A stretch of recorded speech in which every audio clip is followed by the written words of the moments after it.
শিশুকালে যখন নবীজি সাল্লাল্লাহু আলাইহি ওয়াসাল্লাম ছোট ছিলেন, হালিমাতুস সাদিয়ার বাড়িতে ছিলেন, ওই সময় একবার নবীজি সাল্লাল্লাহু আলাইহি ওয়াসাল্লামের সিনা চাক করা হয়।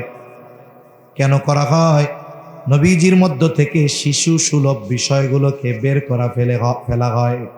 কারণ আল্লাহ তাআলা যাকে নবুয়ত দিবেন, এই নবুয়তের মহান জিম্মাদারি পালনের জন্য শুরু থেকেই আল্লাহ তাআলা তাদেরকে প্রস্তুত করে তোলে। এজন্য নবীজির মধ্যে কোনো শিশু সুলভ আচরণ পরিলক্ষিত হইত না। নবীজি সাল্লাল্লাহু আলাইহি ওয়াসাল্লামের ছোটবেলায় একবার সিনা চাক হয়, বক্ষ বিদীর্ণ করা হয়। এরপরে কেউ কেউ বলেন যৌবনকালে একবার করা হয়। কারণ কি? মানুষের যৌবনের কারণে অনেক ধরনের চাহাত আসতে পারে। নবীজি সাল্লাল্লাহু আলাইহি ওয়াসাল্লামকে ওই সময় একবার করা হয়, আর একবার এই মেরাজ ইসরার পূর্বে রাসূলুল্লাহ সাল্লাল্লাহু আলাইহি ওয়াসাল্লামের সিনা চাক করা হয়। এই সিনা চাক হয়েছে, এটার প্রমাণ হযরত আনাস রাদিয়াল্লাহু তাআলা আনহু তিনি বলেন, আমি রাসূল আকরাম সাল্লাল্লাহু আলাইহি ওয়াসাল্লামের বুকে সেলাইয়ের দাগ দেখতে পেরেছি। আমি নবীজির বুকে সেলাইয়ের দাগ দেখেছি। সার্জারি করলে যেমন সেলাই হয়, ওইরকম সেলাইয়ের দাগ আমি নবীজির বুকে দেখেছি। আনাস রাদিয়াল্লাহু তাআলা আনহু বলেন। আর এটা এখন প্রমাণিত, আধুনিক চিকিৎসা বিজ্ঞানে এটা প্রমাণিত যে মানুষের সিনা চাক যদি করা হয়, এরপরে কি করে হার্ট বের করে ফেলে। নবীজির হৃৎপিণ্ড তো ধুয়ে দেওয়া হয়েছে জমজমের পানি দিয়া, এখন ওই হার্ট বের করে রক্তনালী খুঁজে খুঁজে বাইপাস করে, ব্লকগুলোকে আউট করে, এখন করে। কিন্তু আজ থেকে যদি 200 বছর আগে বলা হইতো মানুষের এক সময় বুক চেরা হবে, হার্ট বের করে এরপরে এর ভেতরে রক্তনালীতে ব্লক থাকলে ওগুলো পরিষ্কার করা হবে অথবা বাইপাস করা হবে, তাইলে বলতো ও মিয়া এ কথা তুমি পাইছো কোথায়? ঠিক কিনা বলেন? কিন্তু নবীজি সাল্লাল্লাহু আলাইহি ওয়াসাল্লাম 1500 বছর আগে নবীজির সিনা চাক হয়েছে। এর দ্বারা কি হলো? সফর তো হবে ঊর্ধ্বলোকে, এই জন্য আগের থেকেই নবীজিকে প্রস্তুত করা হলো। আপনারা অনেকে জানেন মানুষ স্পেস শিপের মধ্যে থাকে, আকাশে আছে। মানুষ চাঁদে গেছে 50,000 কিলোমিটার পাড়ি দিয়ে। পৃথিবীর আবহাওয়া আর পৃথিবীর বাইরের আবহাওয়া এক নয়। স্বাভাবিকভাবে যখন কোনো বিমান 30, 35, 38,000 ফিট উপরে উঠে যায়, 10,000 মিটার উপরে উঠে যায়, তখন ওই জায়গার বায়ু চাপ এমন থাকে যে কোনো মানুষকে যদি বাইরে দেওয়া হয় মুহূর্তের ভিতরে সে মারা যায়। পৃথিবীর বায়ুমণ্ডলের বাইরে অবস্থা আরো খারাপ, ওই সব জায়গায় মানুষ ইচ্ছা করলেই বের হতে পারে না। এই জন্য যারা চাঁদে যায়, যারা স্পেসশিপে যায়, মহাকাশ ভ্রমণে যায়, এদেরকে দীর্ঘকাল ব্যাপী আগে ট্রেনিং দেওয়া হয়। নাসার তত্ত্বাবধানে বছরের পর বছর ট্রেনিং দেওয়ার পর ওই জায়গার আবহাওয়ার সাথে অ্যাডজাস্টমেন্ট করার জন্য যা দরকার ওইগুলো করার পর এরপরে তাকে স্পেসশিপে মহাকাশে পাঠানো হয়। যেহেতু আমার আপনার নবীজির সফর শুধুমাত্র মসজিদে হারাম থেকে মসজিদে আকসা পর্যন্ত শেষ নয়, বরং নবীজির সফর এক লম্বা সফর। সপ্ত আকাশ পাড়ি দিয়ে আরশে আজিম পর্যন্ত এ বড় সফর হবে। এই জন্য আমার আপনার নবীজির সিনা চাকের মাধ্যমে আমার আপনার নবীজিকে ঊর্ধ্বলোকের সফরের জন্য তৈরি করা হলো। এইবার সফর শুরু হবে। বাহন কি? বলে বোরাক। দেখবেন আমাদের দেশে অনেক জায়গায় মাহফিলগুলার মধ্যেও মাঝে মধ্যে আসে বোরাকের পোস্টার নিয়ে আসে না? আমাদের রোডেও কিন্তু বোরাক চলে। ইজি বাইকগুলোর পেছনে কি লেখা থাকে? বোরাক। আবার অনেক জায়গায় দেখছি এক সময় মাহফিলের মধ্যেও পোস্টার নিয়ে আসে একটা ঘোড়া, মাথার কাছে একজন মানুষের মাথা, 2টা ডানা আছে। এটারে কি লেখে? ওইটা হলো মেরাজের বাহন বোরাক। নাউজুবিল্লাহ। চিন্তা করে, বোরাক কথা বলছে, হাদিসের মধ্যে আসছে। এই জন্য মানুষের মাথা না হইলে কথা কইতে পারে, এই জন্য মাথা লাগাইছে। এরপরে বোরাক তো উইড়া চলে। এই জন্য দুইটা ডানা দিয়ে দিছে আর নাম দিছে এটার বোরাক।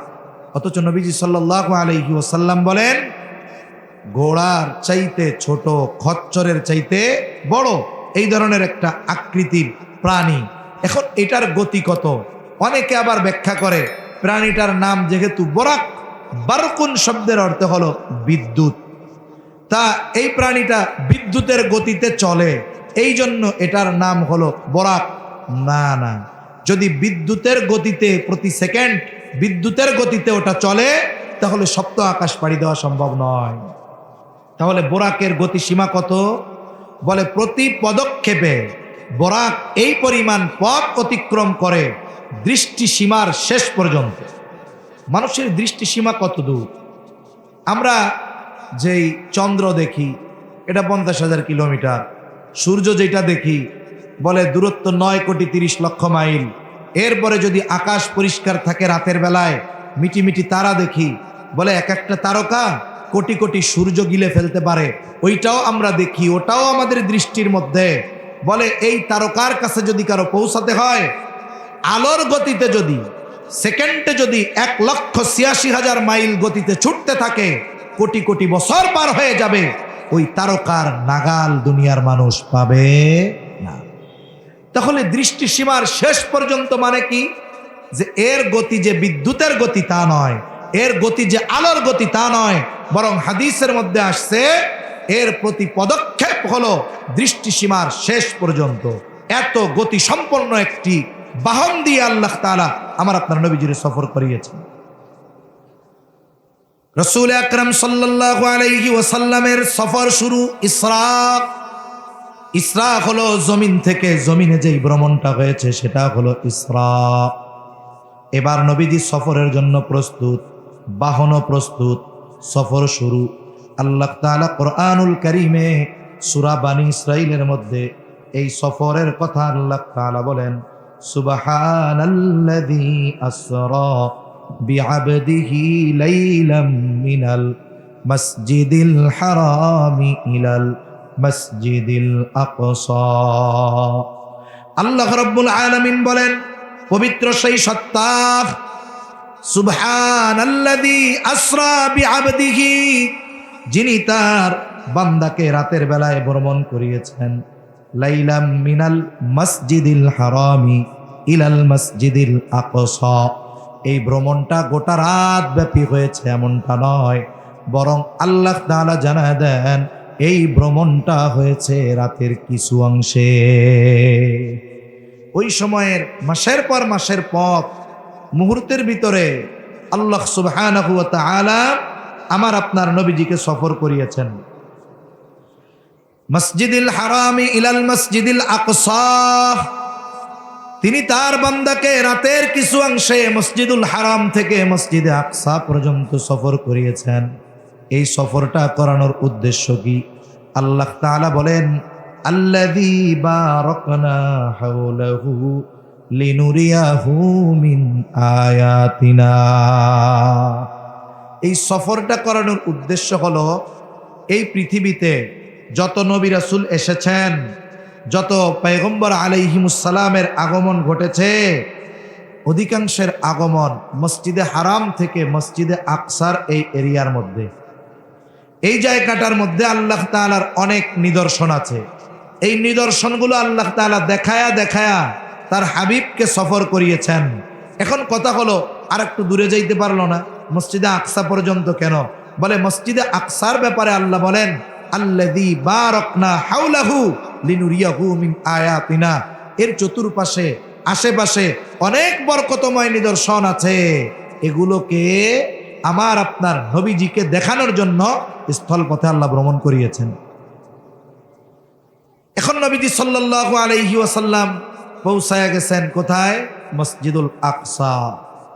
সেই মসজিদে আকসা, যেই মসজিদে আকসা এখন ইহুদিদের মোটামুটি পরিপূর্ণ নিয়ন্ত্রণে।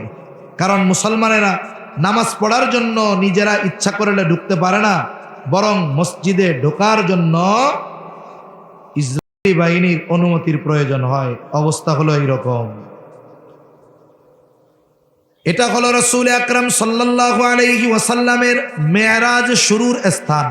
ইসরা মসজিদুল হারাম থেকে মসজিদে আকসা, মসজিদে আকসা থেকে সফর শুরু হলো মেরাজের। মেরাজ শব্দের অর্থ হলো সিঁড়ি। এজন্য মুফাসসিরিনে কেরাম বলেন বিশেষ সিঁড়ির মাধ্যমে আল্লাহ তাআলা আমার আপনার নবীজিকে এই সফরটা করিয়েছে। এখন নবীজি সাল্লাল্লাহু আলাইহি ওয়াসাল্লাম মসজিদুল আকসায় গেছেন। এর আগে উনি মসজিদে আকসায় যান নাই। মসজিদে আকসায় নামাজ পড়ার ফজিলতের কথা আছে। এই জায়গায় কয়েকটা বিষয় আছে। এই জায়গায় বিষয়টা হলো যে রাসূল আকরাম সাল্লাল্লাহু আলাইহি ওয়াসাল্লাম 2 রাকাত নামাজ ওইখানে পড়ছেন। সকল নবী আলাইহিমুস সালামের উপস্থিতিতে কেউ কেউ বলেন আগে নামাজ পড়ছেন 2 রাকাত, কোন কোন বর্ণনা পরে নামাজ পড়ছেন 2 রাকাত। এখন নামাজ জামাতে ইমাম হিসাবে নবীজি সাল্লাল্লাহু আলাইহি ওয়াসাল্লামের ইমামতিতে সকল নবী রাসূলগণের আল্লাহ কর্তৃক কুদরতিভাবে ওই উপস্থিতিতে ওই জায়গায় নবীজির ইমামতিতে 2 রাকাত নামাজ হয়েছে। এটা আগে হয়েছে না পরে হয়েছে, কয়েক ধরনের বর্ণনা আসছে। যাই হোক, নবীজি সাল্লাল্লাহু আলাইহি ওয়াসাল্লাম ওই জায়গায় গেছেন। যারা বলে ওই 2 রাকাত নামাজ পরে হয়েছে তাদের যুক্তি হলো নবীজি সাল্লাল্লাহু আলাইহি ওয়াসাল্লামের সাথে যেহেতু সবার ওই জায়গায় পরিচয় হয়ে গেছে নামাজের সময়, তাইলে নতুন করে যখন উনি এক এক আসমানে উঠলেন এক একজনের সাথে ওনার পরিচয় করায়া দেওয়ার দরকার কি ছিল? কথা বুঝেন নাই? আবার কেউ কেউ বলেন নামাজটা আগে হয়েছে কিন্তু ওইখানে শুধু নামাজই হয়েছে, সবার সাথে পরিচয় করানো হয় নাই। যাওয়ার সময় প্রত্যেকের সাথে আবার আলাদা আলাদা করে পরিচয় হয়েছে। যেটাই হোক, নবীজি সাল্লাল্লাহু আলাইহি ওয়াসাল্লাম ওইখান থেকে মেরাজের সফর শুরু। নবীজি সাল্লাল্লাহু আলাইহি ওয়াসাল্লামের ঊর্ধ্বলোকের সফর শুরু হয়ে গেছে। জিবরাইল আলাইহিস সালাম নবীজির সাথে আছেন। প্রথম আসমানে চলে যাওয়া হলো মুহূর্তের ভিতরে। প্রথম আসমানের দোরগোড়ায় হাজির। প্রত্যেকটা আসমানের দরজা আছে এবং এই আসমানের দরজায় পাহারা দেওয়ার জন্য ফিরিস্তারা আছে। ফিরিস্তারা জিজ্ঞাসা করলো কে? পরিচয় দেওয়া হলো মুহাম্মাদুর রাসূলুল্লাহ সাল্লাল্লাহু আলাইহি ওয়াসাল্লাম। এখন বলা হলো হ্যাঁ, ওনার জন্য দরজা খুলে দেওয়ার জন্য অনুমতি আছে। এবার প্রথম আসমানের দরজা খুলে দেওয়া হলো। ওই জায়গায় গিয়ে আমার আপনার নবীজির দেখা হলো হযরত আদম আলাইহিস সালাতু ওয়াস সালামের সাথে। জিবরাইল আলাইহিস সালাম পরিচয় করায়া দিলেন ইনি হলেন মানবকুলের পিতা হযরত আদম আলাইহিস সালাম। এইবার আমার আপনার নবীজির বরকতের জন্য আদম আলাইহিস সালাম দোয়া করলেন। আদম আলাইহিস সালামের দোয়া নিয়া আমার আপনার নবী এইবার সফর শুরু করলেন দ্বিতীয় আসমানের দিকে। দ্বিতীয় আসমানের দরজা বন্ধ, ফিরিস্তারা পাহারায় আছে। জিজ্ঞাসা করা হলো কে? পরিচয় দেওয়ার পর বলা হলো হ্যাঁ, ওনার জন্য দরজা খুলে দেওয়ার অনুমতি আছে। দ্বিতীয় আসমানের দরজা খুলে দেওয়া হলো। ওই জায়গায় হযরত ঈসা ও ইয়াহইয়া আলাইহিমাস সালাম, এনারা 2 জন পরস্পর ছিলেন খালাতো ভাই। এই 2 জনের সাথে দেখা হলো। ওনারাও আমার আপনার নবীজির বরকত আর কল্যাণের জন্য দোয়া করলেন। পরিচয় পর্ব শেষে আবার রওনা হয়ে গেলেন আসমানের দিকে। তৃতীয় আসমানে যখন পৌঁছানো হলো, অনুরূপভাবে ফিরিস্তারা জিজ্ঞাসা করে কে? পরিচয় দেওয়া হলো মুহাম্মাদুর রাসূলুল্লাহ সাল্লাল্লাহু আলাইহি ওয়াসাল্লাম। হ্যাঁ, ওনার জন্য দরজা খোলার অনুমতি আছে। তৃতীয় আসমানে সাক্ষাৎ হলো হযরত ইউসুফ আলাইহিস সালাতু ওয়াস সালামের সাথে। নবীজি সাল্লাল্লাহু আলাইহি ওয়াসাল্লাম মেরাজ থেকে এসে ইউসুফ আলাইহিস সালামের সৌন্দর্যের কথা বর্ণনা করেছেন। ওই জায়গায় পরিচয় হলো আমার আপনার নবীজির কল্যাণ আর বরকতের জন্য তিনি দোয়া করলেন। এরপরে রওনা হলেন চতুর্থ আসমানের দিকে। অনুরূপভাবে ফিরিস্তারা জিজ্ঞাসা করলো, পরিচয় দেওয়া হলো, দরজা খুলে দেওয়া হলো। ওইখানে দেখা হলো হযরত ইদ্রিস আলাইহিস সালামের সাথে। ওই জায়গায় ওনাদের সাথে সালাম বিনিময়, আমার আপনার নবীজির কল্যাণের জন্য দোয়া করলেন। এরপরে সফর শুরু হয়ে গেল পঞ্চম আসমানের দিকে। পঞ্চম আসমানে ওইভাবে দরজায় ফিরিস্তাদের সাথে কথোপকথন হলো। এরপরে পঞ্চম আসমানে সাক্ষাৎ হয়ে গেল হযরত হারুন আলাইহিস সালামের সাথে। পরিচয় পর্বের পর আমার আপনার নবীজির জন্য বরকত কল্যাণের দোয়া করলেন। এবার ষষ্ঠ আসমানের দিকে সফর শুরু। ষষ্ঠ আসমানের দরজায় ওই রকম পরিচয় বিনিময়ের পর দরজাটা খুলে দেওয়া হলো। ওইখানে সাক্ষাৎ হযরত মূসা আলাইহিস সালামের সাথে পরিচয়, কথোপকথনের পরে আমার আপনার নবীজির জন্য তিনি দোয়া করলেন। এবার সপ্তম আসমানের দিকে রওয়ানা। সপ্তম আসমানের দরজায়ও ওই রকম জিজ্ঞাসা করা হলো পরিচয় পর্ব শেষ হবার পর দরজাটা খুলে দেওয়া হলো। এই সপ্ত আসমানে সাক্ষাৎ হলো হযরত ইব্রাহিম আলাইহিস সালাতু ওয়াস সালামের সাথে। সপ্ত আসমানে একটা মসজিদ আছে বাইতুল মামুর, তিনি ওই মসজিদের সাথে হেলান দিয়ে বসা ছিলেন। একেবারে বলা হয় বাইতুল্লাহ যেই বরাবর ঠিক সেই বরাবর ৭ আসমানের উপরে একটা মসজিদ বাইতুল মামুর। ফিরিস্তারা ওই জায়গা তাওয়াফ করে। তা ফিরিস্তার সংখ্যা কত? এই প্রশ্নের জবাবে নবীজি সাল্লাল্লাহু আলাইহি ওয়াসাল্লাম বলেছেন, সপ্তম আসমানে একটা মসজিদ আছে, এই মসজিদের নাম বাইতুল মামুর। বাইতুল্লাহ যেমন তাওয়াফ করা হয়, ফিরিস্তারাও এখানে তাওয়াফ করতে থাকে। বলে একসাথে একবারে ৭০,০০০ ফিরিস্তা তাওয়াফ করে। যারা একবার তাওয়াফ কইরা বের হয়, কিয়ামতের আগে আর তাওয়াফ করার মতো কোনো সুযোগ পাবে না। এরা আল্লাহর সেনাবাহিনী, ফিরিস্তা। এদের সংখ্যা কত দুনিয়ার কেউ জানে না, একমাত্র যিনি জানেন তিনি কে? ইব্রাহিম আলাইহিস সালামের সাথে পরিচয় পর্ব শেষ। এইবার জিবরাইল আলাইহিস সালামের সাথে আমার আপনার নবীজি পৌঁছায় গেলেন একেবারে সীমান্তের বড়ই গাছের কাছে। কোরআনুল কারীমের মধ্যে আল্লাহ সুবহানাহু ওয়া তাআলা মেরাজের কিছু কথা আল্লাহ তাআলা বর্ণনা করেন। ইনদা সিদরাতিল মুনতাহা ইনদাহা জান্নাতুল মাওয়া। সিদরাতুল মুনতাহার কাছে পৌঁছায়া গেছে।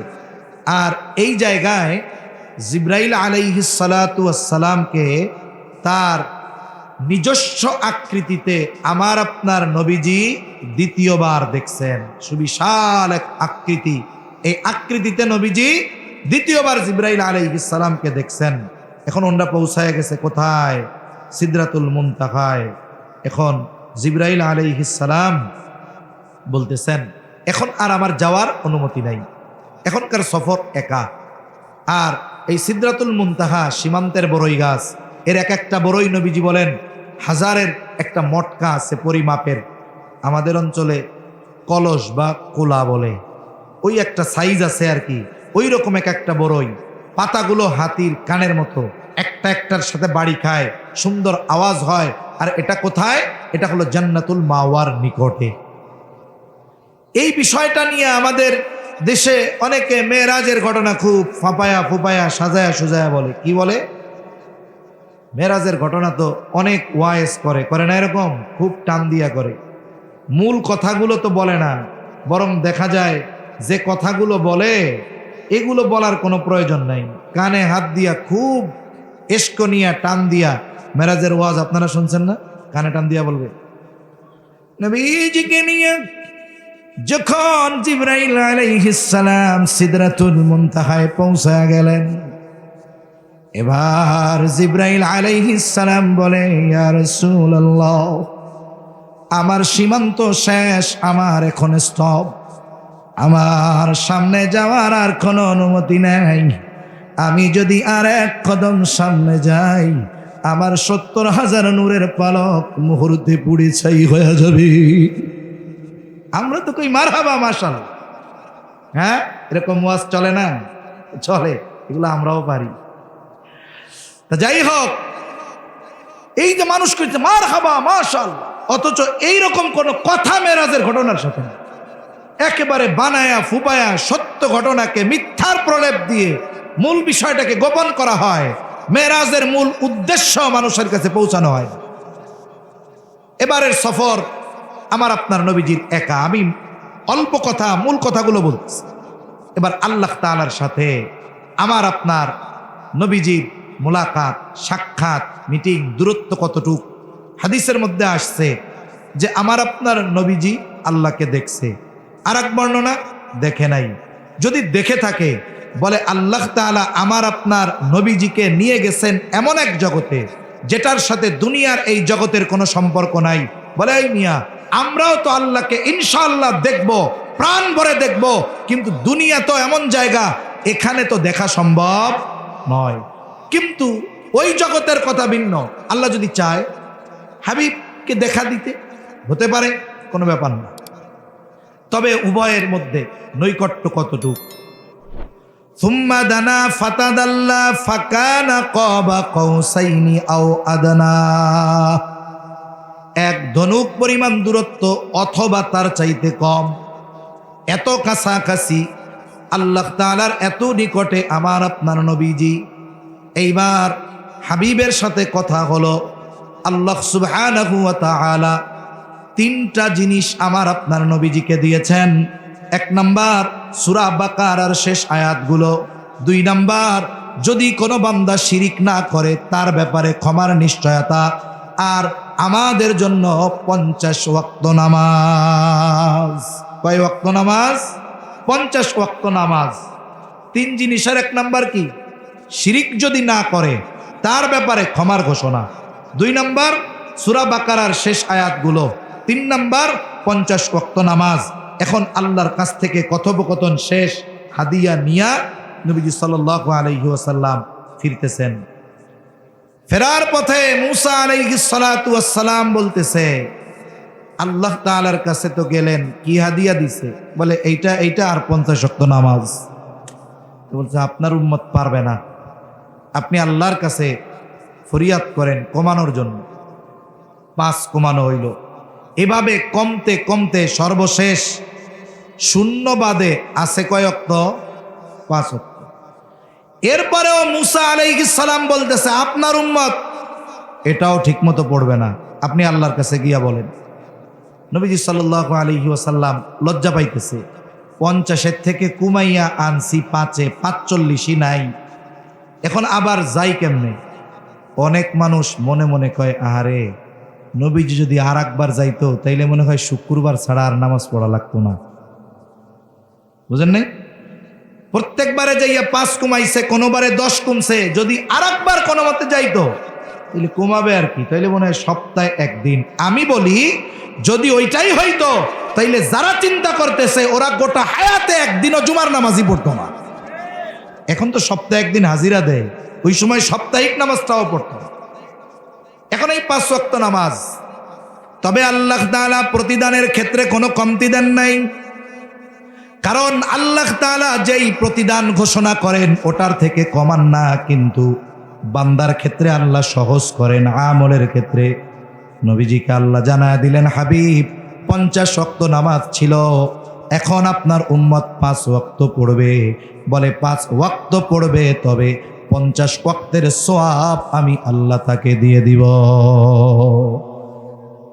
আমল হালকা হইছে, প্রতিদান হালকা হয় নাই। এজন্য যখন কোনো ইমানদার কোনো আমল করে, হাদিসের মধ্যে আসছে তার সওয়াব কমপক্ষে 10 থেকে 700 গুণ পর্যন্ত আল্লাহ তাআলা বাড়ায়া দেয়। এই নামাজ মেরাজ থেকে নবীজি নিয়ে আসছেন। আমাদের তো মেরাজের সবচাইতে বড় শিক্ষা ছিল নামাজি হওয়া। নামাজকে মুমিনের মেরাজ বলা হয়। কেন বলা হয়? বলা হয় এই কারণে, এটা হাদিস না, তবে বলা হয় এই কারণে যে আল্লাহ তাআলা মেরাজে গিয়ে আল্লাহর সাথে নবীজি কথা বলেছেন। আর যখন বান্দা নামাজে দাঁড়ায় তখন বান্দার সাথে আল্লাহর কথোপকথন শুরু হয়ে যায়। সহিহ মুসলিমের মধ্যে আসছে, বান্দা সূরা ফাতিহা পড়ে, প্রত্যেকটা আয়াত পড়ে, আর তার পড়ার জবাব আল্লাহ দেয়। বান্দা বলে আলহামদুলিল্লাহি রাব্বিল আলামিন, আর আল্লাহ বলে হামিদানি রব্বি হামিদানি আবদি। হে রে, আমার বান্দা আমার প্রশংসা করেছে। এইভাবে এক একটা আয়াত বান্দা পড়ে, আর বান্দার এই আয়াত পড়ার কথার জবাব কে দেন? এজন্যই তো নামাজ এমন এক ইবাদত, যখন আমরা তাকবীরে তাহরিমা বলে নামাজের মধ্যে প্রবেশ করি, দুনিয়ার অনেক বৈধ কাজ, ভালো কাজ সাময়িকভাবে আমাদের জন্য নিষিদ্ধ হয়ে যায়। ঠিক কিনা বলেন? এই দৃষ্টিকোণ থেকে নামাজকে মুমিনের মেরাজ বলা হয়। নবীজি সাল্লাল্লাহু আলাইহি ওয়াসাল্লাম মেরাজ থেকে ফিরে আসলেন। ওই যে কেউ কেউ বলেন সুন্নাত কি? সুন্নাত হলো মেহমান যদি বাড়িতে আসে বিদায় দেওয়ার সময় কিছু দূর আগায়া দেওয়া। এই যে আগায়া দিবে নবীজিকে, এই সময় সব নবী আমার আপনার নবীজির সাথে বাইতুল মুকাদ্দাসে আবার আসছে। এই জায়গায় জামাতে 2 রাকাত নামাজ হয়েছে। আর জিবরাইল আলাইহিস সালাম ইকামত দিয়েছে। এখন ইমামতি করবে কে?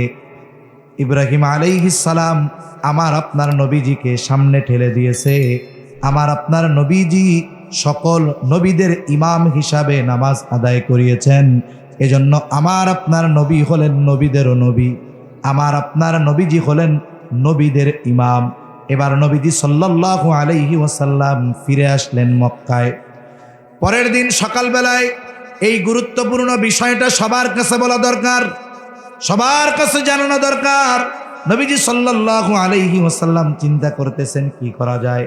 কাবার চত্বরে মুসলমান কয়েকজন ইমামদার সাহাবা একরামকে নিয়ে নবীজি বসা, কারণ মেরাজ সংগঠিত হয়েছে হিজরতের পূর্বে। ওই সময় মুসলমানদের সংখ্যা কম। এইবার নবীজির সামনে সাহাবা একরাম বসা। নবীজি সাল্লাল্লাহু আলাইহি ওয়াসাল্লাম সকলকে মেরাজের ঘটনা সুন্দরভাবে জানায়া দিলেন। এর মধ্যে থেকেও কয়েকজন, এদের মনের মধ্যে সংকোচন আসলো, কিরে এটা কেমনে হয়, এটা কিভাবে সম্ভব।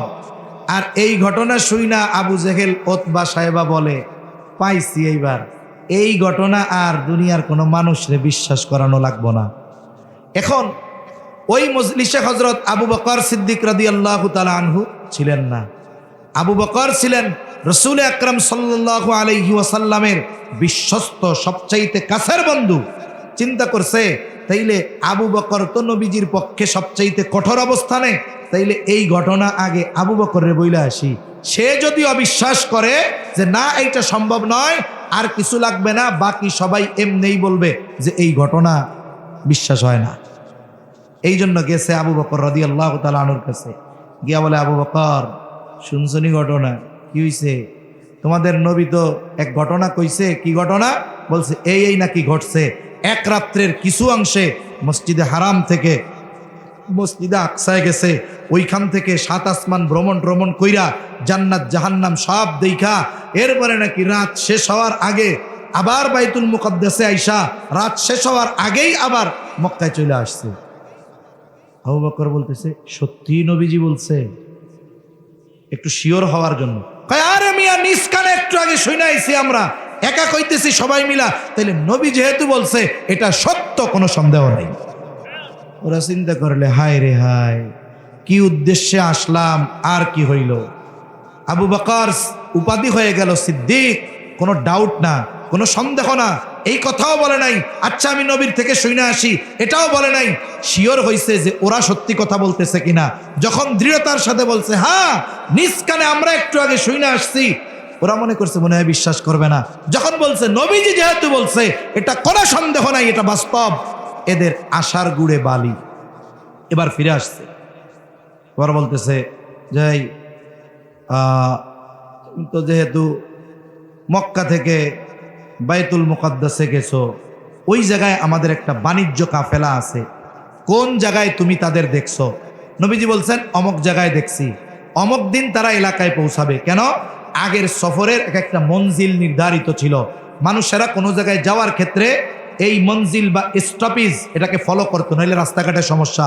মনে করেন 7 দিনের পথ, 7টা জায়গা বিশ্রামের জায়গা, ওই হিসাব করে নবীজি বললেন তারা অমক দিন পৌঁছাবে। সাথে সাথে কাফেলার একটা কিছু হারায় গেছে, এই খবরটাও নবীজি দিলেন। তা কাফেররা বলতেছে ওরা আসতে তো এতদিন, তুমি যে তাদের দেখছো এটা তো সত্যায়ন হবে 7-8 দিন আগে, তা এত কিছু তো আমাদের সহ্য হচ্ছে না। তা তুমি তো বাইতুল মুকাদ্দাস গেছো না? হ্যাঁ গেছি। তো একটু আমাকে কও তো যে বাইতুল মুকাদ্দাসে কয়টা জানালা আছে, কয়টা দরজা আছে? এখন আপনাদের এই মসজিদে 20 বছর নামাজ পড়ে, হঠাৎ করে যদি জিজ্ঞাসা করেন বলেন তো সিঁড়ি কয়টা, জানলা দরজা কয়টা, ফ্যান কয়টা, তুমি তো আল্লাহ এ তো আমি জীবনে গুনি না। 20 বছর নামাজ পড়া মুসল্লি জানালা গুনতে যায় নাকি? ফ্যান গুনতে যায়। এখন যদি আমি জিজ্ঞাসা করি কোন তো ফ্যান আছে কয়টা, 20 বছর নামাজ পড়েন, আপনি যা কইলেন তা সংখ্যায় মিলল না।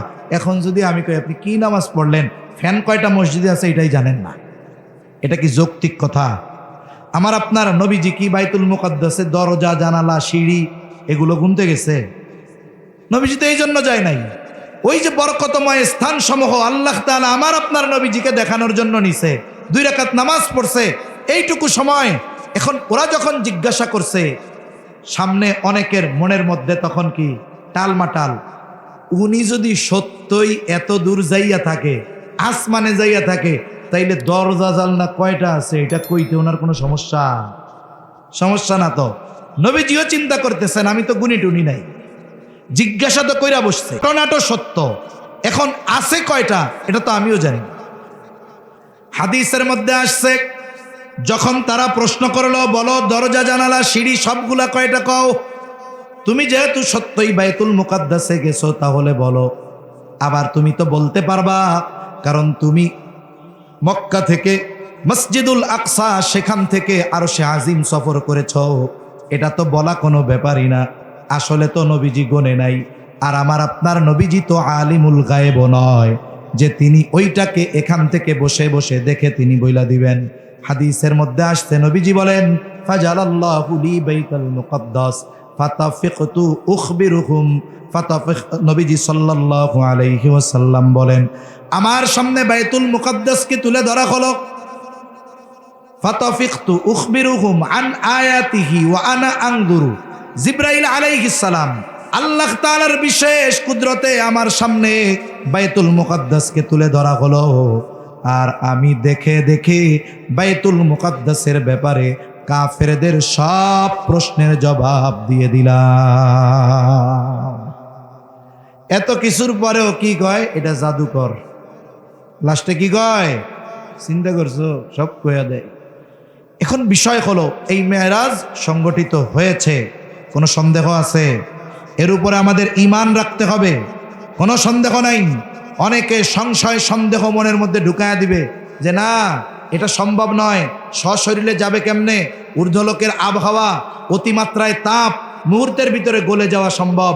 আরে বেটা, এই পৃথিবীর যত কিছু আছে সব কিছুর নিয়ন্ত্রণ আমার রবের হাতে, ঠিক কিনা বলেন?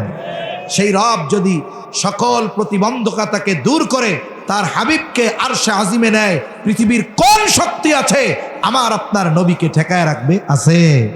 এজন্য ঈমান এটা ঈমানি বিষয়, আকীদার বিষয় যে মেরাজ সংগঠিত হয়েছে, সশরীরে হয়েছে। মেরাজ থেকে উম্মতের জন্য নবীজি ক্ষমার ঘোষণা নিয়ে আসছেন, মেরাজ থেকে উম্মতের জন্য আল্লাহর হাদিয়া 5 ওয়াক্ত নামাজ নিয়ে এসেছেন। এই উম্মতের জন্য সূরা বাকারার শেষ কয় আয়াত আরশে আজিম থেকে আল্লাহর পক্ষ থেকে নবীজি হাদিয়া নিয়ে আসছেন। এখন এই মেরাজের শিক্ষা কি? দেখবেন নামাজ কালাম পড়বে না, কয়েকদিন পরে দেখেন আপনাদের মসজিদের ইমামের কাছে ঘর থেকে আমার মা বোনেরা বাচ্চাদের পাঠাবে, একটু হুজুর রেজি গাইস নামাজের মেরাজের নামাজ কয় রাকাত, একটু হুজুর রেজি গাইস মেরাজের রোজা কয়টা রাখতে হইব। অথচ মেরাজের মূল শিক্ষা আমরা তো ওই সময় পরিপূর্ণভাবে আমল করব যখন আমার নামাজ ছুটে যাবে না, ঠিক কিনা বলেন? আর মেরাজের সবচাইতে বড় শিক্ষা নামাজি হওয়া, মুসল্লি হওয়া। যদি আমরা মুসল্লি হই, নামাজি হই, অটোমেটিকলি অনেক মন্দ কাজ পাপাচার আমাদের থেকে দূর হবে, মেরাজের যেই মূল উদ্দেশ্য সেটা আদায় হবে। এজন্য আমরা নামাজি হব, সাথে সাথে রমজানের প্রস্তুতি নিব। আল্লাহ সুবহানাহু ওয়া তাআলা আমাদের সকলকে বাস্তবিক অর্থে মেরাজের এই বিষয়টাকে দৃঢ়ভাবে বিশ্বাস লালন করার সাথে সাথে মেরাজের শিক্ষার আলোকে আল্লাহ আমাদের দুনিয়ার হায়াত অতিবাহিত করার তৌফিক দেন। সকলে জবান খুলে বলি আমিন। ওয়া আখিরু দাওয়ানা আনিল হামদুলিল্লাহি রাব্বিল আলামিন। আসসালামু আলাইকুম ওয়া রাহমাতুল্লাহি ওয়া বারাকাতুহু।